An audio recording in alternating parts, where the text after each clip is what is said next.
Hey guys, it's producer Johnny Gwynn. This is a special episode that Bradley did when Scott could not make it into the studio for a session. Hope you enjoy.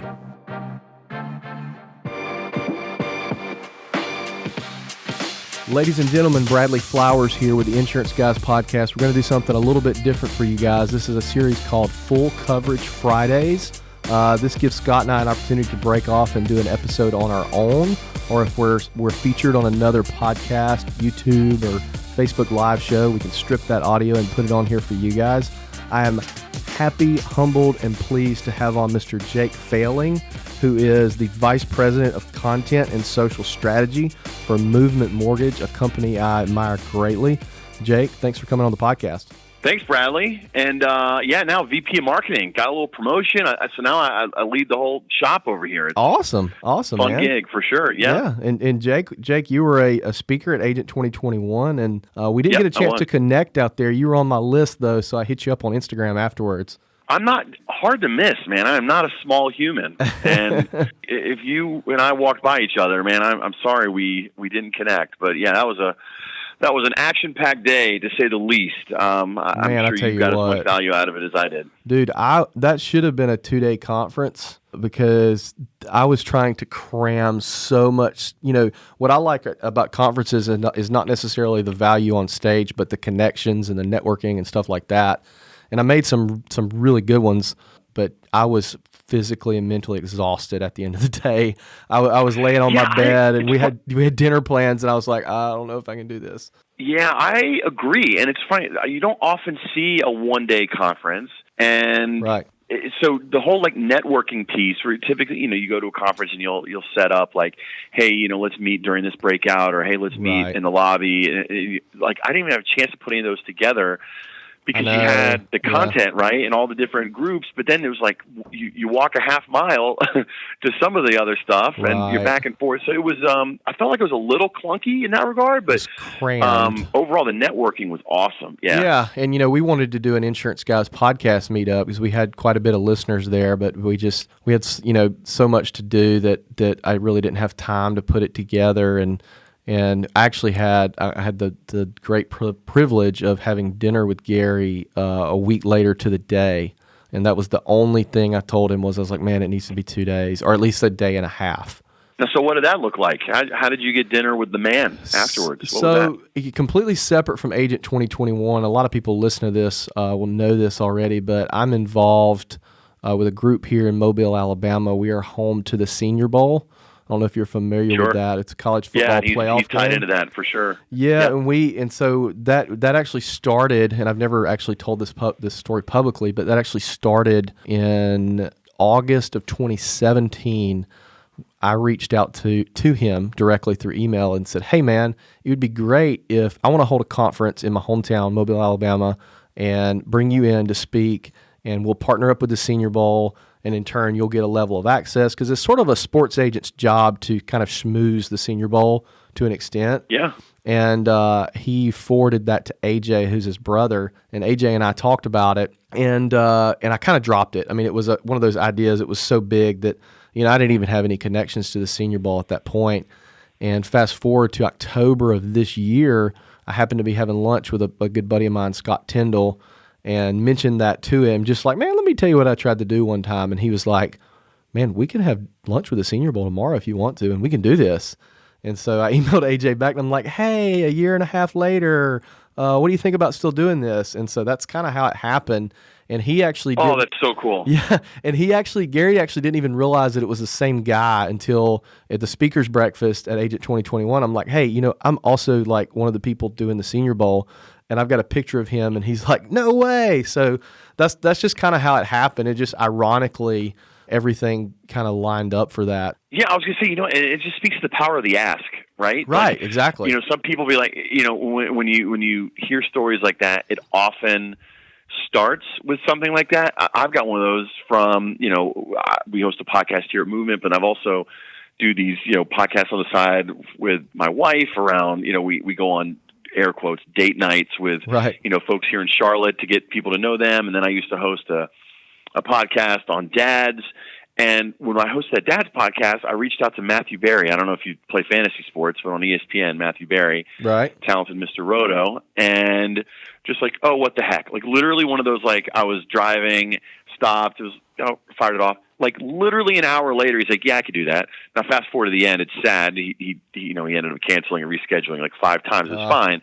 But he responded immediately. Right. So sometimes you just got to ask. Well, and Gary did that. Gary actually originally committed to keynote this year, which was the best day of my life. But we kind of had this inkling, like maybe we shouldn't announce this. This was, I think, November. And 5 days later, they said, hey, he got booked speaking gig in Egypt, big payday. And he's still going to come down. He was always going to be here that week, but we just didn't know when. Well, it ended up lining up that he was going to be here the day of the summit. So basically he came in, had dinner with us and a bunch of NFL people. And then the next day he made a special appearance. He was only on stage a few minutes, but he's actually going to keynote next year. So fortunately was able to have a lot of FaceTime. So yeah, man, it was just like one of the most genuinely nice guys. I mean, I know it's easy to say that and pretty much anybody can see that from his content, but literally one of the most genuinely nice guys you'll meet. Yep, I would agree wholeheartedly. So let's talk about Jake a little bit. Take me back. Tell me your story and how you got into doing what you're doing and leading up to today. Yeah, I have got a just pretty typical financial services background, exactly how you draw it up. So I am from North Carolina, went to UNC Chapel Hill, go Heels. And then after I graduated, I got into sports. So, I wanted to be, I was the guy who was like, what's your dream job? I said, I want to be the GM of the Chicago White Sox, which is so random and so specific, but that was it. And, that was me, of course, being a little naive and not really seeing the writing on the wall that I did not play professional baseball, and nor am I a Harvard MBA, which you're either one of those if you're a GM in baseball now. Right. But I did get into sports. I worked for the U.S. Olympic Committee out in Colorado. I worked for the USGA, in Chicago on the 03 Open, and then full-time up there in Far Hills, New Jersey, beautiful city about 40 minutes west of Manhattan. Okay. And met my wife up there, got back into the Olympics with a hospitality provider named Jet Set Sports. My wife decided she wanted to try the on-air thing. She was working sort of in recruiting behind the camera at that point, and got an opportunity in Raleigh, North Carolina, moved down to Raleigh, worked for USA Baseball in marketing and comms. And it was a really cool time at USA Baseball there because we got kicked out of the Olympics at that point, which sounds bad, and it was. But what it provided me was an opportunity to lobby internationally to get baseball back in the Olympics. So from 2007 to 2009, got to travel the world in Europe and Asia and other countries, lobbying to get baseball back in. And cool. Spoiler alert: we failed miserably. The Beijing Olympics were the last games. They were not in the games in London. They were not in Rio. But go figure, Tokyo lands the 2020 games. Tokyo, Japan. They are baseball crazy, right? And they've got the infrastructure in place. And baseball was re-added as a demonstration sport, which is sort of inside baseball. If we got any Olympic fans listening. The host city is allowed a few demonstration sports. So it's not technically back in the games. Close, though. But you better believe they're doing a demonstration in Tokyo because they will be able to print money. They'll fill the Tokyo Dome and all those other stadiums. That's why they're doing that, yeah. Yeah, so did that until 2012. And so about 10 years in sports. And, when you have a bunch of kids and you're traveling internationally, it's tough to keep things moving forward. So, made a switch into executive search in the life sciences. So I get back to when I say exactly how I planned it out, being facetious, of course. But I worked for a small firm. We placed C-suite and board members for medical device, pharma, biotech, health IT companies. So very different, but having a liberal arts, sort of sports and entertainment background, this was a good way to round it out. I tell people it was almost like an on-the-job MBA plus just really good other industry experience. And then did that for 4 years. And then opportunity became available at Movement Mortgage and, came in at that title that you mentioned at the outset, leading content and social media strategy. And that's on you, man. That was on your website, so that was not my mistake. I'm sorry, man. I've got, you're in the same game. You got platforms all over the place. Right. I wish there's like one tool I could just press to update, but hopefully that wasn't LinkedIn. Somebody might create that after listening to this. Yeah, there you go. There you go. I want 1%. You can have a lot more than that. Calling me out, but there I go. It's hard, man. Social's hard. I gotta figure it out. That was on the Jake and Paige website. Oh, so you checked out the side hustle site. That's right. That's a whole other podcast. Look, my co-host, man, he's a private investigator on guests. He likes to find stuff out about people that they don't know we know and bring it up on the air. So I love it. Well, gosh, I wonder what else you found. My wife and I teach public speaking and kind of personal professional development classes, which dovetails nicely into movement. But yeah, about a year ago, moved into the lead marketing role here and haven't looked back. And, about a year ago, things got a little crazy in the mortgage industry. So it's been been a wild ride for a year, but having fun for sure. So talk a little bit, we've got, a lot of insurance agents that listen to this, and a lot of those insurance agents have mortgage loan officers that they do business with and pass referrals back and forth. And I know I do as well. And I have some movement mortgage loan officers that I do business with. So talk a little bit about, what you guys do for them, do for the company, and how you guys separate yourself from everybody else. Yeah, so I think if people know us at all, I think I led my intro at 2021 by saying we're a T-shirt company that does mortgages as well. We, culture is a big deal for us. It's not just about mortgages. We also have a charter school, movement school. We've got the Movement Foundation. We've got the Movement Center, which is a not-for-profit sort of co-working space. Mm-hmm. We've got a health clinic on site there. And so we're really about community. And mortgage is, core to that business, obviously, but we do a lot more than that. But for us, we build ourselves as that, but also around our branding. And I think people that are in the industry know about our branding and our content and sort of our voice in media and social media and so on. And I think we built a strong foundation over the last 8-9 years. But heading into this year, I alluded to industry changing and, made a concerted effort to really double, triple, quadruple down on not just corporate branding, but loan officer branding. Mm-hmm. And really changing the approach of our department to say, like, we work for the loan officer. I've got 1,500 clients, and we've got an agency, I call it an agency here in-house, where we work for those loan officers and we produce custom content, we produce business plans, marketing plans, all the above.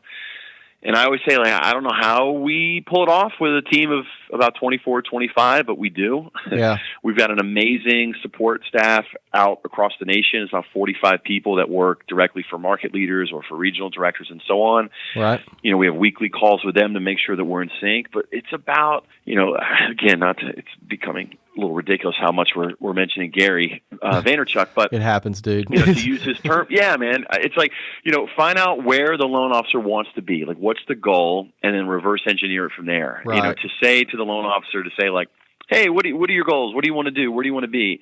The answers you're going to get are like, oh, I know I got to step up my Facebook game, or oh, I know I got to produce more content, which doesn't help anybody. And when you're trying to help loan officers at scale, that doesn't help you move through a conversation quickly.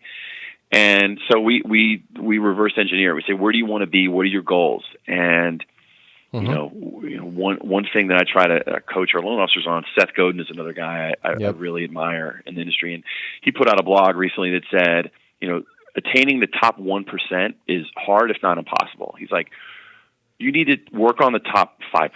Mm-hmm. Work on being in the top 5. Don't just say, hey, I want to be the best mortgage marketer. Say, I want to be the best mortgage marketer in the greater Charlotte area. Right. And just focus on that, crush that, and then advance from there. And that's sort of the approach that I take with the loan officers. Like, where do you want to be? Let's be realistic. And then let's give you 2 or 3 really tangible goals and action items to work from. And then we'll build from there. Well, I love that you guys are creating content for specific loan officers, and you guys are really empowering them to build their own brand. And I was actually having a conversation with another Insurance Guys podcast guest on the way here, John Bachman, and we were talking about, in insurance, it's this big battle. The owner of the company a lot of times doesn't want the employees building their own individual brands. And I was actually had a Skype call earlier this week with the CMO of a large agency, and the agency principal would not allow them to build their own brands because they're scared they'll go out and do their own thing. And it kind of goes back to the what happens if we don't train our people and they stay kind of thing, that old maxim. And I'm of the mindset of I'd rather have somebody awesome for 2 years and then have them go do their 100%. Own thing than somebody who's average for 18 years. I literally say that in interviews with people that I bring onto our team. Yeah. Like I want the rocket ship. I want the person who can give me an amazing year, because if that person raises the bar for a year and then goes on to somewhere else, I think we're a pretty killer company, and I think we offer, I just want to be clear, a much longer runway than 1 or 2 years. Right. But, for some people who, look, we're in a big city. And so if somebody says, creative director for the Carolina Panthers, sorry, Jake, I'm going to say, yeah, I get it. Right. I get it. I get how sexy that can look and how appealing.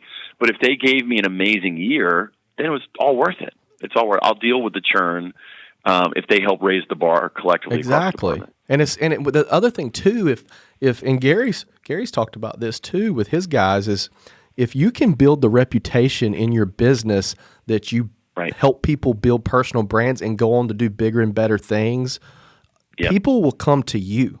People are going to come to you and they're like, I want to work for that guy. So, I think to those loan officers out there that are working for a company that's kind of holding them back, Movement Mortgage just becomes that much more attractive, right? Yeah, we look at it as like the rising tides lifts all ships. Mm-hmm. And, I lean completely the other way on this. And, I of course can't speak for the regional directors, the market leaders, the branch managers, and so on. But our approach here, working in lockstep with compliance, and I know I'm not supposed to utter that as a marketing guy, but we've got an amazing relationship here, is we put systems in place that allow them to flex those muscles. Mm-hmm. And I think that has really, even especially in the last few months, but over the last year, we've built momentum around that as recruits have come in and conversations we have, they say so if I want to be like the Michigan mortgage dude on Instagram, you're okay with that? Yeah, absolutely. Mm-hmm. Now, don't get me wrong. It makes it somewhat of a nightmare if you don't have systems in place from a just consistency of the brand perspective. Right. But again, we've brought on vendors both from compliance, that comb social media pages, to partners that help us with our listings to make, the addresses and phone numbers and names consistent across. That helps SEO.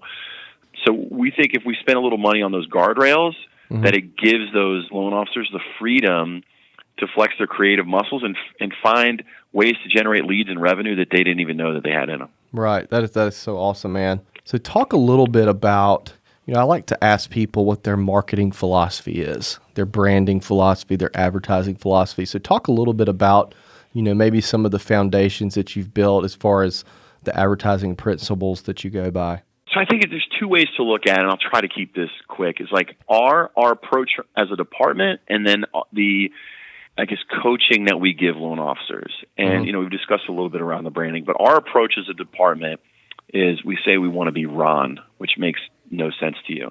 But we say we want to be responsive, on time, and nimble. We want, because again, when you work for loan officers and people are up against, you got some bond products that expire and literal time is money. Mm-hmm. And so we want to be sure that we answer emails, phone calls. We are real people. So that customer service centric, we want to be on time. You got to get things in hand when they need them. And then we want to be nimble. So we need to react if the market changes at all. Right. And then what I also use, and this goes back to an old baseball metaphor, is we need to find the 103 of the loan officer, which also makes no sense to you and to anyone listening. I'm intrigued. You're probably wondering, wow, this dude is like the most bizarre brander ever. But the 103 goes back to baseball. So you go back to 2008. I worked for USA Baseball, and we had a guy named Steven Strasburg. If you're a baseball fan, you know who that is. But at the time, he was a junior at San Diego State. He played on our collegiate national team and the Olympic team, and he was in college, and he was in Raleigh, Durham, North Carolina with me. and I was begging the news teams and the papers to come cover him. But I'm in ACC country, and they really could give a flying you know what.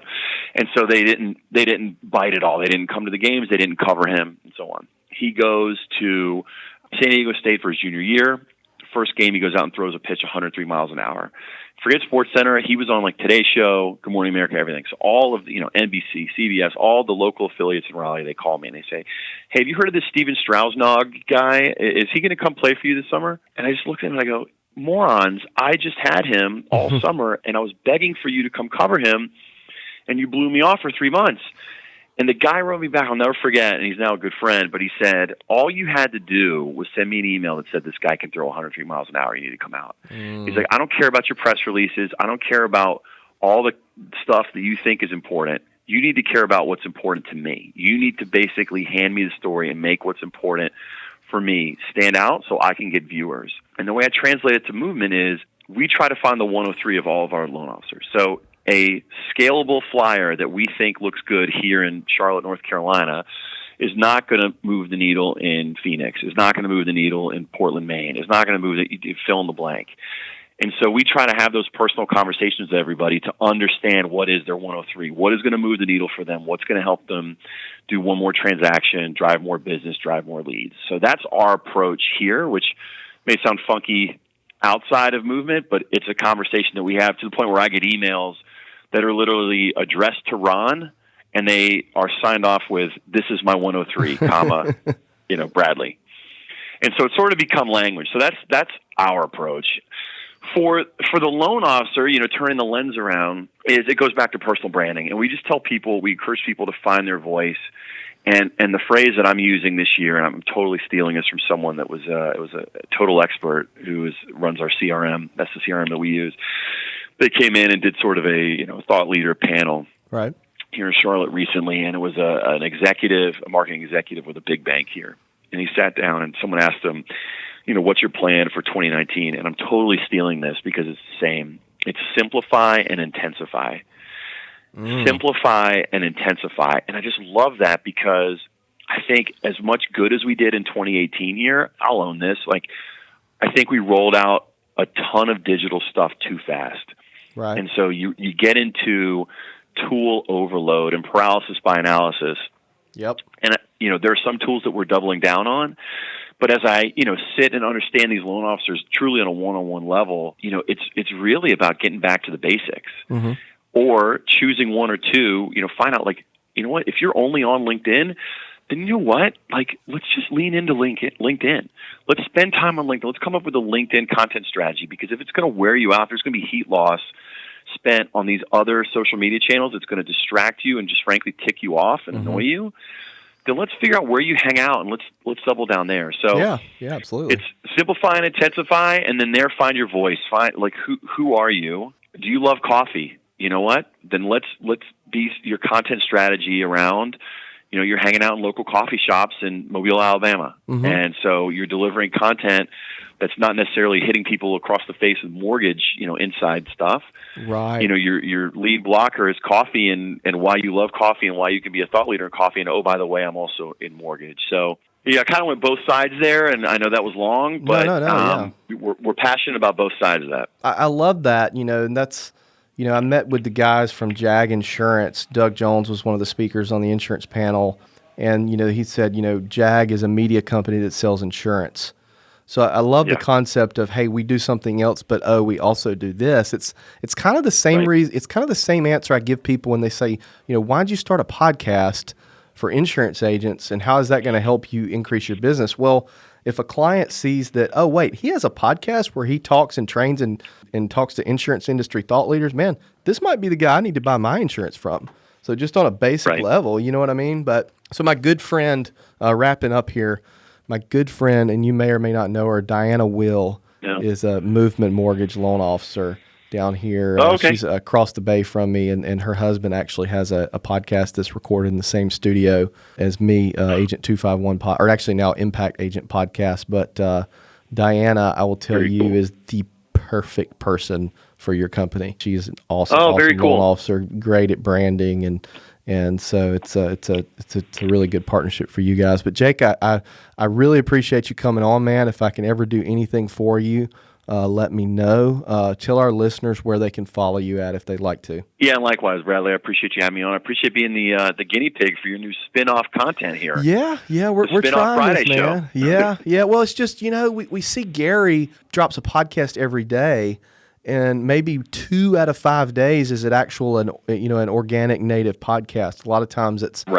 audio stripped from somewhere else. And Scott and I have really hit lightning in a bottle with this podcast, and our listenership has grown tremendously. And I was like, man, we've got to figure out a way to double down on this.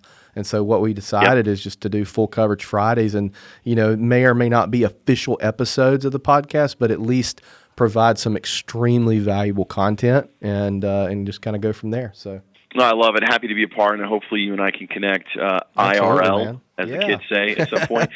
But yeah, you can follow us on everything Movement Mortgage on all handles. I'm at Jake Fehling. That's JAKE, F like Frank, EHLING. And man, I wish I could list everybody else here. I mean, that's the biggest thing. One of the things I'm most proud of over the last year is just building the bench here. Yeah. And so, people tend to hit the nuclear button at times and say, I got to talk to the guy. I got to talk to Jake. But, there's literally 8 to 10 people here behind me that are probably better than I am, let's be honest, at, really specific product-related, marketing content-related questions. So, I encourage you to spend a little time on our pages and, get to know the team. All right, buddy. Thanks so much. Cool. Will do. Keep up the good work. Thanks for listening to the Insurance Guys podcast. If you need to know more about me or you need to get in touch with Scott, you can always reach me at theinsuranceguyonline.com or email me at iprotectins@gmail.com. And if you need to get in touch with Mr. Bradley Flowers, go to bradleyflowersinsurance.com or email him at bradley@saralandinsurance.com. Guys, we love you. Thank you so much for listening. We look forward to being with you again real soon on the next episode of The Insurance Guys.